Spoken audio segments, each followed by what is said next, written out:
Oi pessoal, vamos então corrigir a nossa tarefa. Vamos terminar a parte de tecido conjuntivo, vamos tratar do tecido ósseo, tecido cartilaginoso, tecido linfático e tecido sanguíneo, tá bom? Aguenta aí, não me abandona, aguenta firme.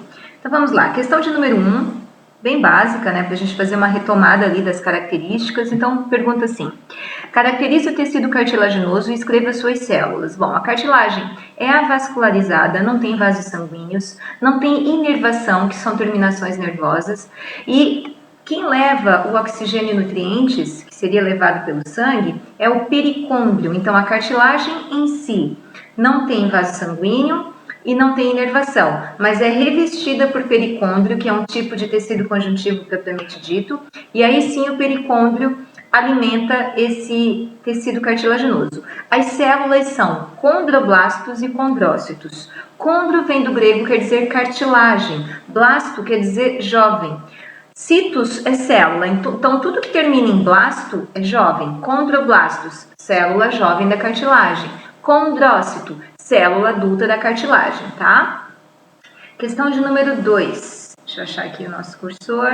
Vamos lá. Quais são os tipos de cartilagem? Então, são 3. Hialina, que é rica em colágeno, elástica, que é rica em elastina, e fibrosa, que tem bastante colágeno. A hialina tem na laringe, onde ficam as pregas vocais, onde vibram e produz a voz, na traqueia, por onde passa o ar até os pulmões, a cartilagem elástica na tua orelha externa e também na epiglote, que é uma tampinha que fica antes da tua laringe, tá? A cartilagem fibrosa fica nos discos intervertebrais entre as tuas vértebras, funcionando como uma cartilagem almofada. Questão 3. Escreva a função e a composição do tecido ósseo, tecido conjuntivo ósseo. Então, o osso, ele dá sustentação, ele protege órgãos, ossos do crânio, protege o encéfalo, os ossos da caixa torácica, protege teus pulmões, o coração. Dentro do osso é armazenado cálcio, ele também tem a função de hematopoese, não são todos os ossos longos, como os ossos da tua coxa, produz elementos do sangue. Hemato, sangue, poese, produzir, tá? Então, hematopoese, produzir elementos sanguíneos, células e pedaços de células, como são plaquetas. Do que é formado? Qual é a composição do tecido ósseo? Tem uma parte mineral, que dá rigidez, que é formada por cálcio e fósforo, e tem a parte orgânica, que é formada por proteína, como colágeno.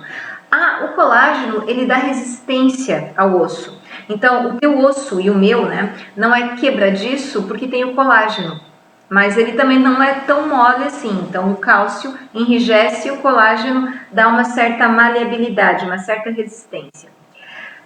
4. Qual a origem da linfa? Bom, nós temos o nosso sangue, no nosso corpo, o sangue correndo nos vasos sanguíneos, veias, artérias, capilares, que são vasos sanguíneos bem fininhos, e você tem a linfa, que é um líquido esbranquiçado, não é vermelho porque não tem hemácia nem hemoglobina.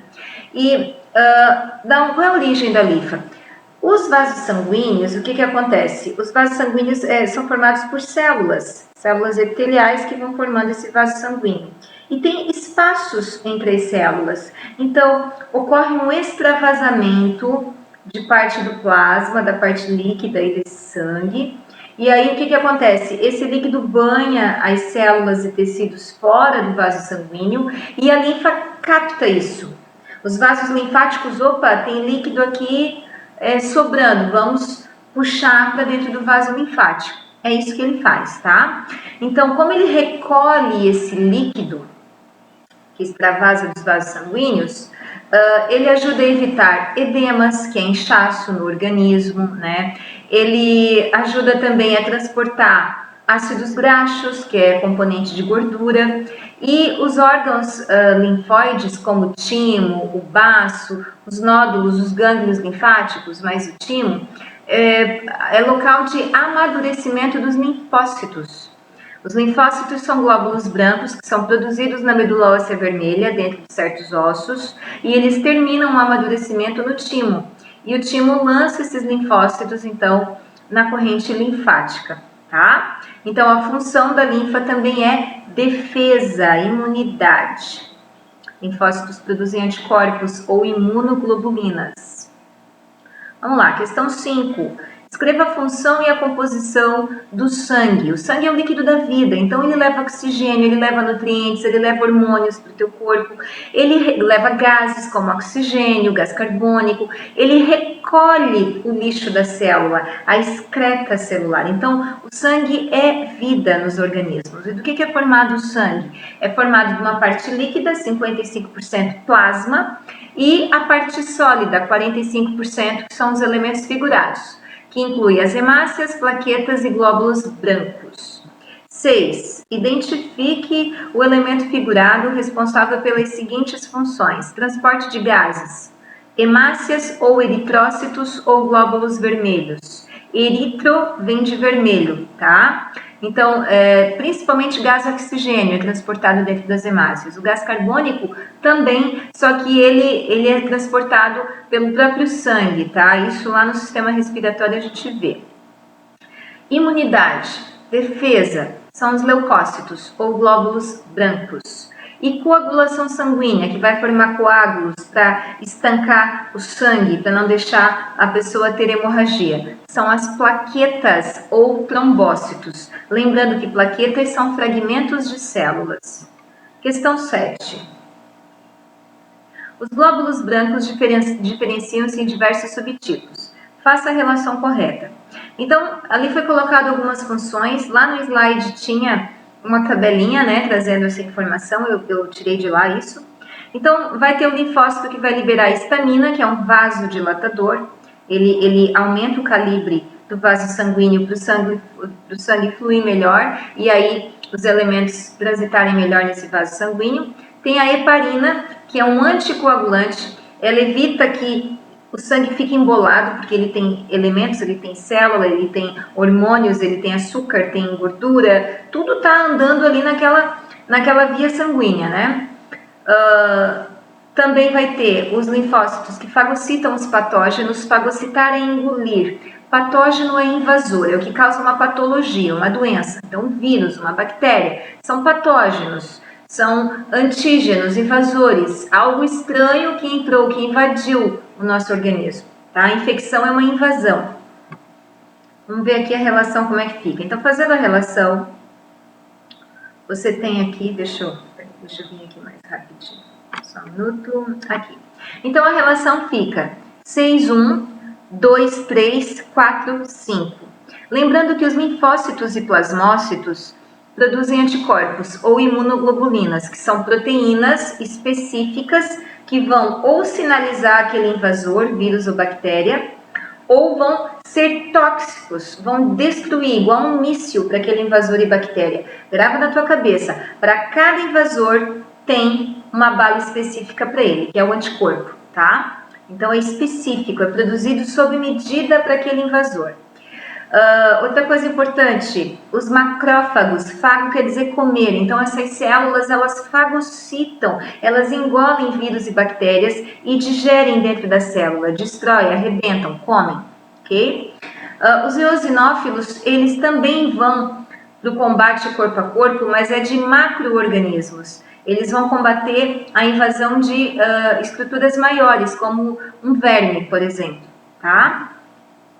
E os linfócitos T e células killer, as células killer, então, são as células que vão... Killer vem de matar. Elas vão matar, vão destruir as células invadidas por vírus ou bactérias, ou as células sinalizadas de que elas estão sendo invadidas por vírus e bactérias, tá? Ou o próprio invasor também. O killer também vai matar o próprio invasor, a bactéria ou o vírus, ele vai tentar fazer esse mecanismo, ou a célula invadida, ou até uma própria célula do organismo que se multiplicou de forma errada e ela é potencialmente cancerígena. Então, as células killer também nos protegem, né, de câncer. Ok, questão 8 é um somatório, fala do sangue e está pedindo a correta. Então, a 01 ela já está errada. Por quê? Uma imunoglobulina adulta é repleta de moléculas de hemoglobinas e responsável pelo transporte de O2. Risca aí na tua folhinha imunoglobulina. Imunoglobulina são os anticorpos, não é isso, tá? Não é isso, seriam as hemácias ali o correto, tá bom? 2. As albuminas, que é um tipo de proteína, são responsáveis pelo transporte de ácidos graxos livres. Ácido graxo, flechinha aí, é componente de lipídio. Pela viscosidade do sangue, deixar o sangue mais grossinho, e por seu potencial osmótico. Osmose é passagem de líquido de fora para dentro da célula e vice-versa. Então, o que é albumina? É uma proteína que tem na clara do ovo. Pode ver que o ovo ele é melequento, né? Ele é líquido, mas não é tão líquido assim quanto a água. E também tem albumina no teu sangue. Ele engrossa o sangue, tá? Ele regula essa viscosidade, né? Essa densidade do sangue, tá bom? Então, é uma proteína bem importante. Próxima, 04. Por ocasião de um ferimento, proteínas denominadas fibrinogênio que tem no nosso sangue unem-se entre si, originando uma malha, que é a fibrina, que prende as células do sangue, formando um coágulo que estanca a hemorragia. Correto. Isso tem a ver com plaquetas, tá? Então, anota aí. Diretamente relacionado com plaquetas. O que acontece? Quando você corta o dedo, lesiona tecidos, há todo um mecanismo de informação ali, de alerta, e as plaquetas são acionadas. Aquele vaso sanguíneo foi rompido, né? Porque se saiu sangue, é como você, sei lá, estourar um cano da parede. Você vai até uma parte e não chega no cano, mas se você vai mais a fundo, você estoura o cano e vem água. Então, um corte é isso. E aí as plaquetas, então, vão liberar fatores e vai desencadear todo um processo ali até transformar proteínas que tem no sangue. Elas vão se transformando até na última proteína, que é a fibrina, que é essa rede aí que vai estancar esse sangue, tá? E vai evitar a hemorragia. 8. O plasma sanguíneo, a parte líquida do sangue, é composto por mais de 90% de água, correto? Sendo o restante constituído por substâncias como proteínas, certo? Sais minerais, hormônios, nutrientes, gases e excreção, lixo celular, correto, tá? Já está autoexplicativo. Vamos descer aqui. Questão da UFSC 2015. Peguei só nata para vocês aqui. Os ossos são estruturas muito resistentes e também elásticas por conta do colágeno e têm importantes funções no corpo como sustentação. Na figura abaixo são mostradas as partes principais de um osso longo, como o teu osso da coxa. Esse meu canto aqui tá uma bagunça. Tá, então vamos lá. Você tem esse osso longo, acompanha ali para mim na imagem. Aí você tem essa parte intermediária aqui, que é chamada de diáfise, e você tem as pontas, as extremidades, que são chamadas de epífises. Epi quer dizer acima, tá? Sobre. Então, epífise está sobre a diáfise. E aqui você tem a medula óssea vermelha, que é a fábrica dos elementos do sangue. Tem a medula óssea amarela, que é gordura, e a medula óssea vermelha, que é a fábrica das hemácias, plaquetas e leucócitos. Grava isso. Mas nem todo osso produz elemento do sangue, tá? E outra coisa importante aqui é o periósteo. Peri vem do grego, quer dizer em volta, ósteo, sangue. Então fica em volta do sangue, é tecido conjuntivo, propriamente dito, que reveste o sangue. Então vamos ver aqui. 01, tá pedindo as corretas. Os ossos estão presentes como elemento de sustentação em todos os representantes do filo dos cordados. Eu coloquei vermelho no gabarito porque o todos está errado. Os cordados incluem protocordados como a sídia e anfioxo, que eles não têm osso, são cordados primitivos, e inclui os vertebrados, peixes, anfíbios, répteis, aves e mamíferos. Porém, os peixes, tem os peixes cartilaginosos, como o tubarão e a raia, lembram? Então, são cordados que não têm osso calcificado, não tem essa estrutura, então a 1 está errada. 2. Além da função de sustentação, todos os ossos têm no seu interior a medula óssea vermelha, responsável pela produção de hemácias. Todos os ossos? Nem todos. Os ossículos, por exemplo, aqui do teu ouvido interno, não produz elementos do sangue, não tem hematopoese, tá? Então a 2 está errada. 4. O crescimento dos ossos depende, entre outros, de fatores genéticos? Com certeza. 8. O tecido ósseo cessa seu crescimento e as trocas de minerais com o sangue na idade adulta dos indivíduos. É verdade, tá? E depois a próxima ali a gente até vai comentar. Pode acontecer com o tempo uma descalcificação e levar então a um osso poroso, pouco denso, meio oco, né? Que leva a um quadro de osteoporose. É comum nas mulheres, mas também acomete, né? Acontece em homens. Então, 8 está certa. 16. Além do cálcio e do fósforo, a vitamina D. Além do cálcio e do fósforo, a vitamina D é essencial para o desenvolvimento dos ossos? Correto. E tudo isso é incentivado pelo sol, a absorção, tá? Então, a gente tem uma pandemia de pessoas com carência de vitamina D. Inclusive, agora com essa pandemia do Covid, ninguém mais aguenta falar nisso e viver isso, né? Mas é o momento. Tem pesquisas apontando que pessoas com carência de vitamina D têm mais complicações e riscos de ir a óbito, morrer, por conta do Covid, tá? 32. O crescimento dos ossos longos ocorre na região da diáfise. Olha só, tá dizendo que o osso cresce aqui. Na verdade, o crescimento é aqui, ó. Então está errada, tá? Seria epífises. Anota aí na tua tarefa. 64. Nos indivíduos adultos, a deposição de cálcio nos ossos é constante, tornando-os cada vez mais rígidos. É o contrário, não é constante. Tende a diminuir e a tendência dos ossos é ficar mais quebradiços. Então, a 64 está errada. Próxima. Penúltima. Falando do sangue. Sobre os elementos figurados do sangue, assinale que for correto. 1. As hemácias são formadas na medula óssea vermelha, certo? A partir dos eritroblastos, certo? Que são células originadas pela diferenciação de células-tronco mieloides. Correto. Células-tronco mieloides são... O que é célula-tronco? É uma célula que pode se diferenciar, se transformar numa célula especializada, específica, uma célula do osso, do músculo, da pele, do neurônio. E a medula óssea tem células-tronco que vão se transformar em eritroblastos, e esses eritroblastos vão se transformar em hemácias. Está certo. 2. A histamina, liberada pelos basófilos. O que é histamina? É uma substância que dilata o vaso sanguíneo, um vasodilatador. Basófilo é um tipo de glóbulo branco. Provoca aumento da permeabilidade dos capilares sanguíneos, ajudando nos processos inflamatórios. Permeabilidade é capacidade de fluxo, de entrada e saída, de movimento, está certo, tá? O vaso sanguíneo, ele dilata e isso permite que células do sangue e células de defesa consigam transitar nesse vaso sanguíneo. E essa dilatação, dependendo, a gente sente, porque numa inflamação, o que acontece? A região da inflamação fica inchada, quente e vermelha, não é? Então, por que fica quente? Mais fluxo sanguíneo ali. Por que fica inchado em vermelho?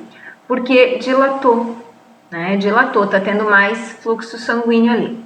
4. As plaquetas apresentam a capacidade de atravessar a parede dos capilares para atingir a região infectada do organismo. Não são as plaquetas que fazem isso, flechinha ali. Circula plaquetas e coloca flechinha. São os leucócitos. São os glóbulos brancos, principalmente os macrófagos, que saem do vaso sanguíneo e vai lá para o local que está sendo invadido. Então, você cortou o dedo, né? Os glóbulos brancos saem do vaso sanguíneo e vão lá para a região do local, porque você cortou o dedo com uma faca, com um objeto perto do cortante e que provavelmente tinha bactérias ou até vírus. E é um agente estranho. Então, os macrófagos têm que sair lá do vaso sanguíneo e ir para o local da infecção, da invasão. Então, a 4 está errada. 08. Pessoas que moram em locais de baixa altitude e se deslocam para regiões de elevadas altitudes passarão pelo processo de diminuição de quantidade de hemácias? Isso aqui já caiu no Enem. Não é diminuição, é aumento. O que acontece? Nós estamos no nível do mar, certo? Então, nós temos mais pressão atmosférica sobre nós, mais ar pesando na gente. À medida que nós subimos e vamos para o alto da serra, olha só, a gente está aqui, subiu no alto da serra, a pressão atmosférica é menor e o ar é mais rarefeito. Aliás, a pressão atmosférica é menor porque o ar é mais rarefeito. E aí, para compensar isso, o corpo se adapta e produz, por um tempo, enquanto você estiver naquela condição ali, mais hemácias. Então, é uma adaptação temporária. Claro que você não chega lá no alto da serra e pã, o corpo já está produzindo mais hemácias. É uma adaptação que leva horas, até alguns dias. Por isso que um jogador, por exemplo, um competidor, um atleta, se ele sai do nível do mar e vai competir no alto, numa grande altitude, ele precisa chegar dias antes para o corpo se adequar, senão ele entra em desvantagem com quem já está lá ou até mora lá, entenderam? Então é aumento. 16. Quando ocorre lesão de um vaso sanguíneo, em uma das etapas da coagulação, o fibrinogênio, que é uma proteína que tem no sangue, é convertido pela trombina, que é uma substância também, em fibrina. O fibrinogênio vira fibrina, que é aquela rede que vai estancar o sangramento. Está certa. E a 11, sobre os tecidos conjuntivos que atuam unindo outros tecidos, conferindo-lhes sustentação e nutrição, é correto afirmar: 1. A histamina liberada pelos mastócitos é o principal agente nos processos alérgicos e inflamatórios. Correto. Estica vaso sanguíneo, ajuda os soldados ali a se locomoverem para te defender.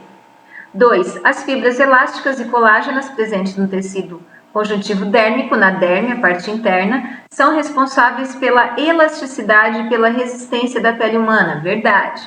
A gente depois dos 40 vai ficando com menos produção de colágeno, entendeu? Então a pelezinha vai dando uma murchadinha, não tem? Então tem que aceitar porque é o tempo mesmo, né? A gente passa um creminho, toma um colágeno, mas não tem que sofrer muito não. Só não envelhece quem morre jovem. Eu não quero morrer jovem, né? Então aceita que dói menos, como diz a minha filha.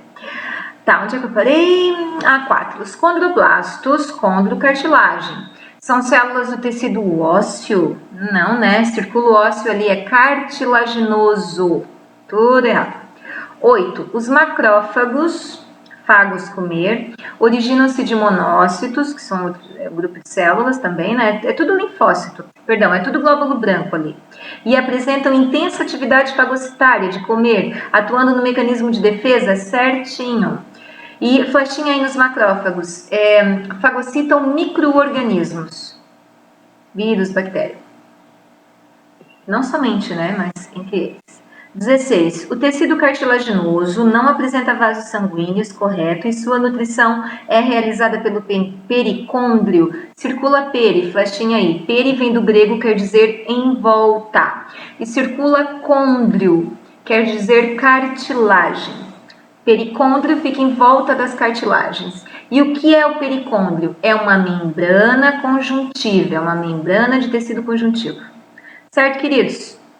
Nossa tarefa está corrigida e ó, o que eu coloquei ali para ti. Parabéns, você chegar até aqui e assistir essa aula é sinal de que você está buscando solidificar o conhecimento. E o sucesso é para as pessoas dedicadas, queridos. Não vem sucesso para as pessoas preguiçosas, não tem jeito. Tá bom? Beijo!